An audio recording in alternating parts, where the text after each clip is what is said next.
We live in interesting times, don't we? Wow. The world is a-changing. And as I'm learning and have been for years and years, is that it's not really an organic process. And even some of those events we thought as organically in the past, I look suspiciously at now. And I'm finding that a lot has been contrived right before our very eyes. And we never even knew it. And it's like this virus that's causing absolute pandemonium and havoc all over the world. Hasn't hit my area yet in terms of the virus, but it has hit in stocks being depleted. And we can see the disruption from China clearly.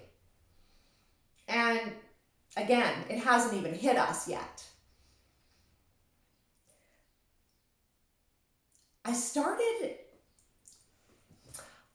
I kind of got focused on the John Hopkins map early on about where the incidences of COVID-19 were centered. And I found that there were some really unusual places. I've been watching since the get-go. And first I was targeted in on China like everybody else is. And it was a couple of weeks ago that, about 3 weeks ago, that a friend of mine, Raphael O'Neill, had mentioned that she didn't see the virus in Wuhan, the epicenter, but it was everywhere around. And that's when I started looking even deeper and kept finding the same. So I started going country to country and beelining in, and then comparing that with maps of the area. And it was when I got to South America that it got really interesting for me. And if I didn't know that the virus was weaponized before, which I did because it's a man-made created virus that was planted, South America told the tale to me. It's interesting because, for example, now I'm connected with Ecuador. I spend a lot of time there, so I understand what's going on in Ecuador. And in the area where the coronavirus is, there's also another group of people called the Shuar people, and there are a number of indigenous tribes in that area. And there has been major problems there for years because China, Explore Cobres, South America, started evicting the Shuar from their territories years ago. I wanted to show you what happens with these people. They pick up sticks and they fight in Ecuador. And even this year, it was happening again when they tried to end the gas and oil subsidies.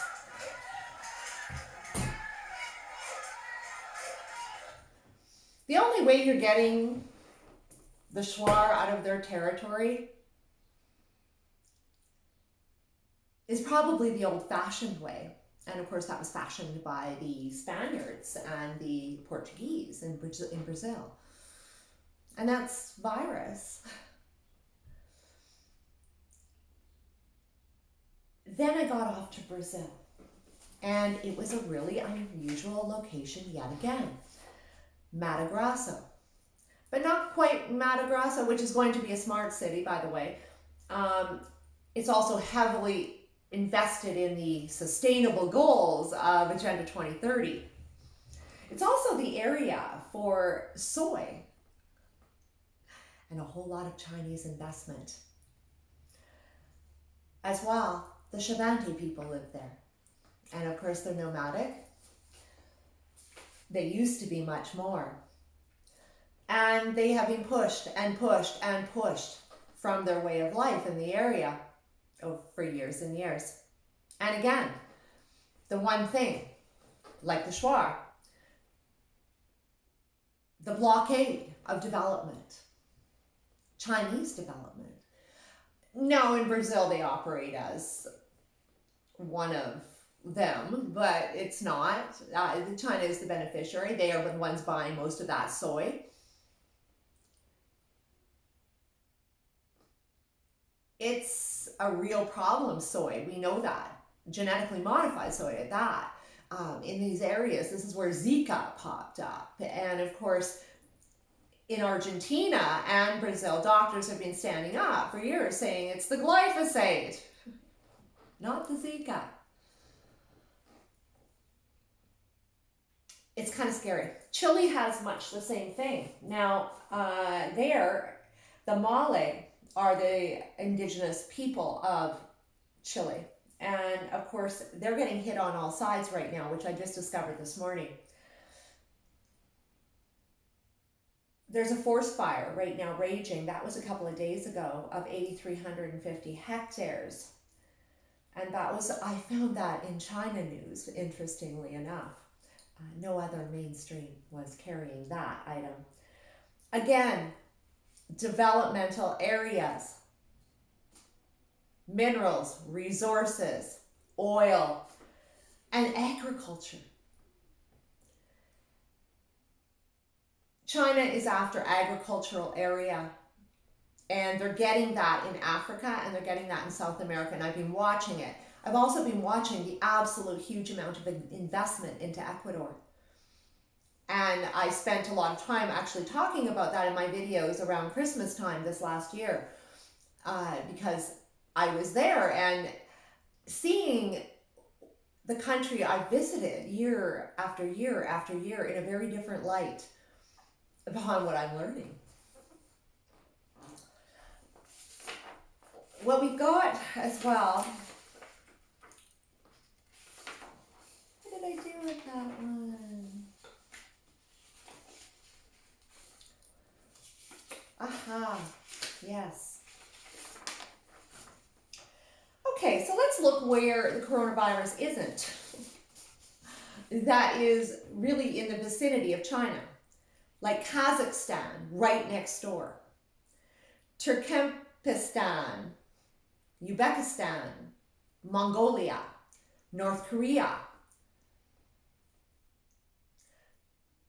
Those are also key players in the new Belt and Road Initiative that is really assuming the old Silk Road of China, years gone by.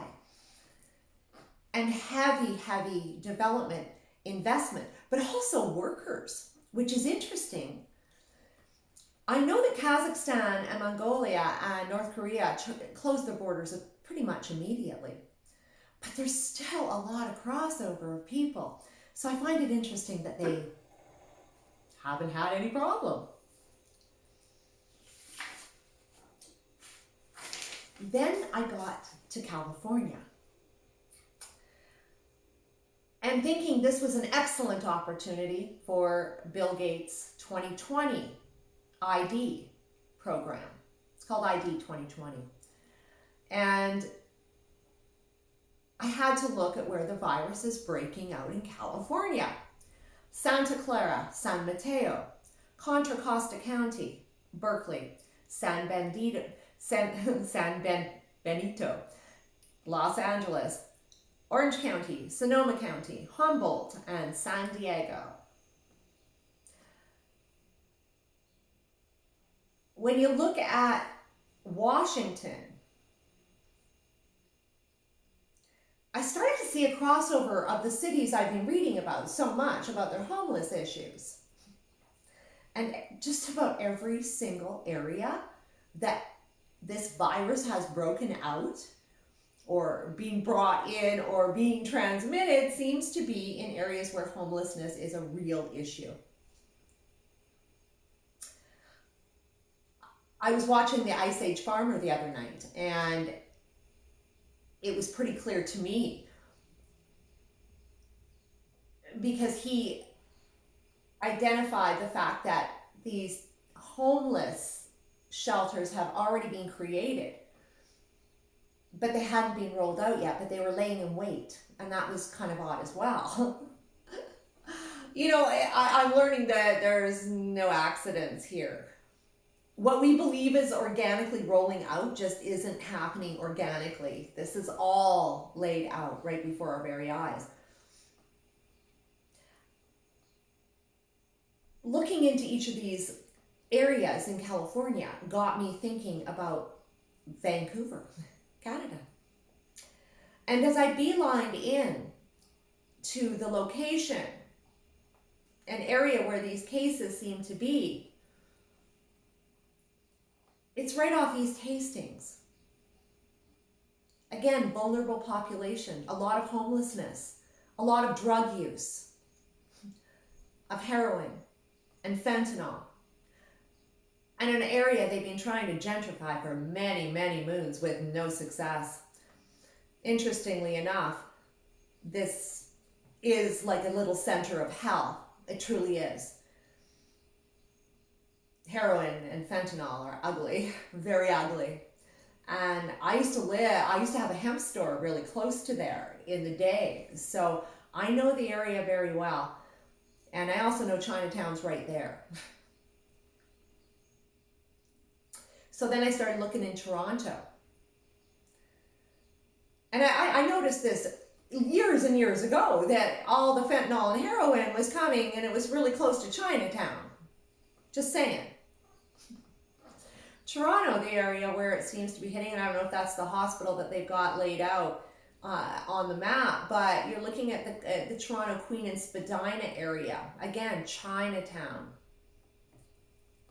Right there. Again, a lot of, if you know Toronto in that area, it's old and it needs a facelift. It needs to be gentrified, but there are issues there. Every single day I look at this and I see it as a reorganization happening right before our very eyes. And it's highly targeted to vulnerable populations, homeless, and of course the elderly. The elderly that I believe have been targeted in the life centers. It's called Life Care Centers.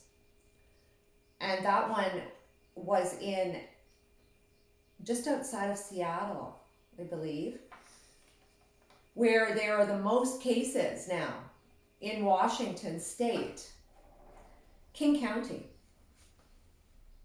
Yeah. That is the largest chain of nursing homes in the United States of America, and it's privately held. The guy is born in 1933 that started it. And a billionaire, a member of the Billionaires Club, of course, at 1933, he's getting on there. And I think this is just a fabulous opportunity, or has been, for maybe a takeover of this particular chain of nursing homes. They employ 42,000 people. It's huge. They've got locations all over the United States. And we know China likes the seniors. I discovered that in Ecuador. I discovered that in Canada because now they own a chain of 22 nursing homes here.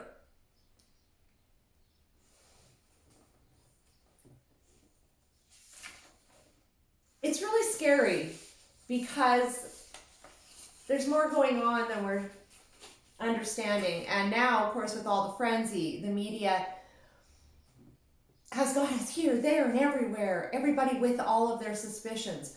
I do believe the 5G is definitely a causative factor here, but there are areas where that doesn't exist, like with the Shuar people and outside of Mato Grosso, where the Shavanti people have been a problem. And in the homeless populations, maybe San Francisco, maybe some of those larger centers, but we know it hasn't rolled out in its entirety at this point. So this virus is being planted, I believe, and I believe it's targeted to the vulnerable. Playing out some sort of scenario, and we know they did this a couple of months ago, Bill Gates and the crew, and with their predictions of how a global pandemic would roll out. There's a lot of things to consider right now for the big corporations, and that is insurance related. What's all this going to cost? How are they going to sell us on rolling up our sleeves for a vaccine? I can tell you I'm not doing a vaccine, and I know part of this is scaring the shit out of us so that we'll line up waiting. I won't do it. And here's why.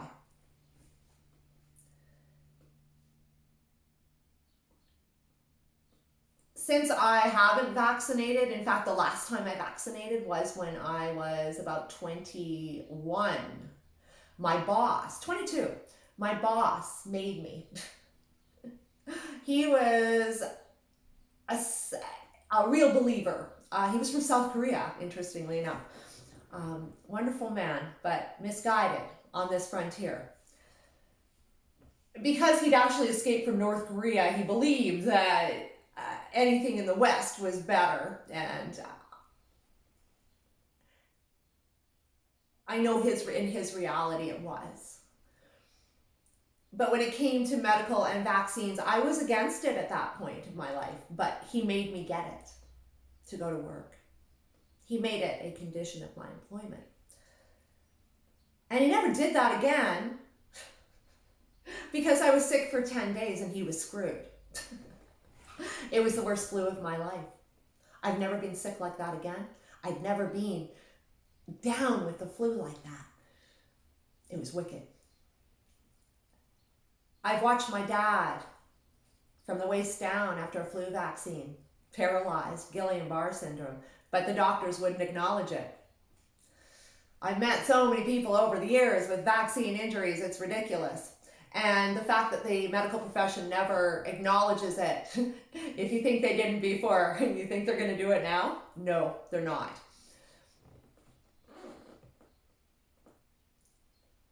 In my city, the Indigenous population isn't too far, concentrated in my city, Regina, which is north central. And a few years ago, wasn't that long ago, that the media did a piece on it called, the worst city in the worst area in Canada. Gangs, drugs, and bad food riddle the community. And when you unleash a virus into a community that is not, of course, that is vulnerable, that isn't eating all they need, relying on packaged and boxed foods, way too much sugar in their diets, they're the perfect target. It's very sad. But it is a reorganization. And I think we have to keep our eye on the ball, and that's the Agenda 2030 ball. Because this is what it's all about. It's about changing the whole nature of our society.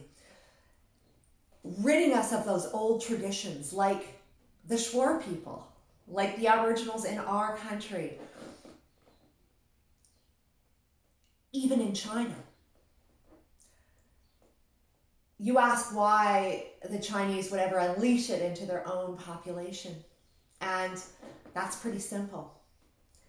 China is they're going off into the future fast. Yet there's one thing that is keeping them back, and that is the older people, the traditions, the wet markets, the self-reliance that they had to have because the state, even though it's all state controlled and communist and supposed to be taking care of them, it doesn't quite work like that in practice. And the people of the Cultural Revolution, all those children that Mao gave those red books to, that went through all these changes, are getting old now. And they're the ones, they needed those traditions to get through that tough part, but now they're not needed anymore. And they need that to end. They need all these old traditions to end because they're an inhibitory factor to development and further development. And that's what's playing out here. Playing us into fear, but also this global model that they believe is the way forward. And they're charging forth, regardless. I believe it's time to get more nationalist. I do, because I don't want to be part of China's model. I don't like the way they go about things. They have their own rules. And they're playing it out all over the world. And we need to be a little more selective of who we get into bed with, don't you think?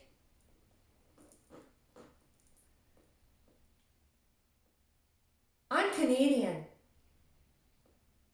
I do not see a future with China. They do not ally with our values. And as I've watched this coronavirus or COVID-19 being unleashed around the world, this is the weaponization of viruses in order to cause instability to achieve their ends. And even the cashless society, because, oh my gosh, we couldn't, if cash will transmit viruses. This is what they're saying. It's all about removing our independence. And we can't let that happen. We need to stand very strong right now and start to talk to each other about what is happening, because this is the immediate danger to all of us. There's a new global plan in place, and it's called Agenda 2030, formerly Agenda 21, the plan for the 21st century. And they're making it happen because it's not happening fast enough. They're monitoring all this data.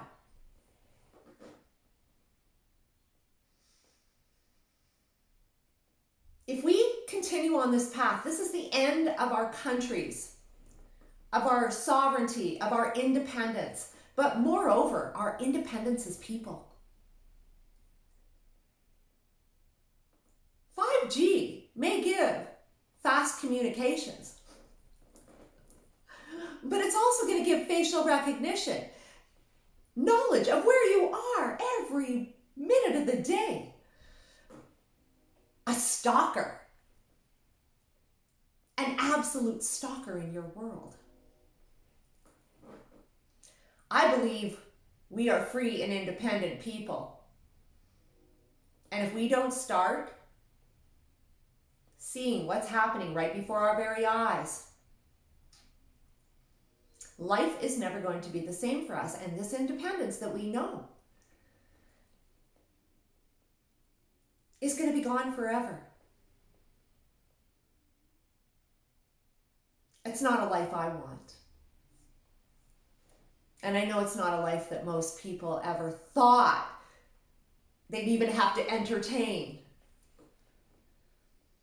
It's scary times, people. In any case, I encourage you to look in your areas and start reading through your media, because it's really actually hard to connect what areas these are in. But when you beeline in on that map, you're going to discover some interesting things as this thing rolls out. So keep your eye on the ball. And don't let all of this stupidity distract you. This is Agenda 2030, and it's in play. If you haven't subscribed, please subscribe to my channel. I'd love to see you on Facebook and Instagram as well. And let's keep well, keep our immune system strong, and moreover, our resolve. Because this is all about our independence